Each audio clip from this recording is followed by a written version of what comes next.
Everyone, এটা হলো আমার একটা জার্নি ব্লগ যেখানে আমি যাচ্ছিলাম তিরুপতি। এটা মার্চের ব্লগ, দেওয়া অনেক দেরিতে হয়েছে, বাট তোমাদের সঙ্গে শেয়ার করার ইচ্ছে হলো তাই। আজ 5 বছর পর আমি আবার ট্রেনে জার্নি করছি, ভীষণ মজা লাগছে। হাওড়া থেকে আমরা ধরে নিয়েছি তিরুপতি ট্রেন।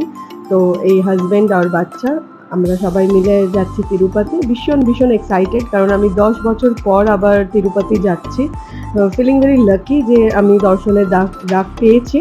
তো ট্রেন যেতে শুরু করেছে, স্টার্ট হয়ে গেছে ট্রেনের জার্নি।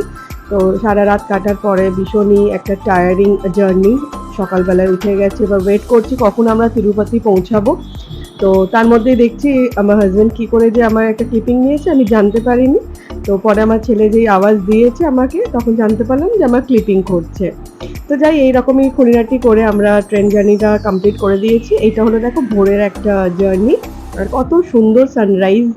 মানে রিয়েলি আওয়াজ মানে পাগল হয়ে যাচ্ছিলাম এরকম একটা প্রকৃতির সুন্দর দৃশ্য দেখে।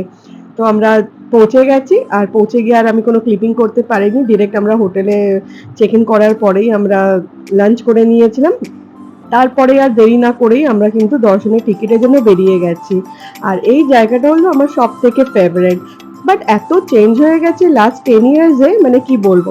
তো তোমাদের সঙ্গে আবার আমি শেয়ার করব কিন্তু আমার নেক্সট ব্লগ, যেখানে আমি দর্শনের জন্য গিয়েছিলাম, আর দর্শনে গিয়ে সারাদিন আমি কি করেছি সেটা তোমাদের সঙ্গে নেক্সট ভিডিওতে আমি শেয়ার করব।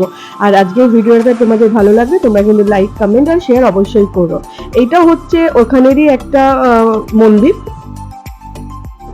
এটা হচ্ছে ভেঙ্কটেশ বাবার ভাইয়ের মন্দির।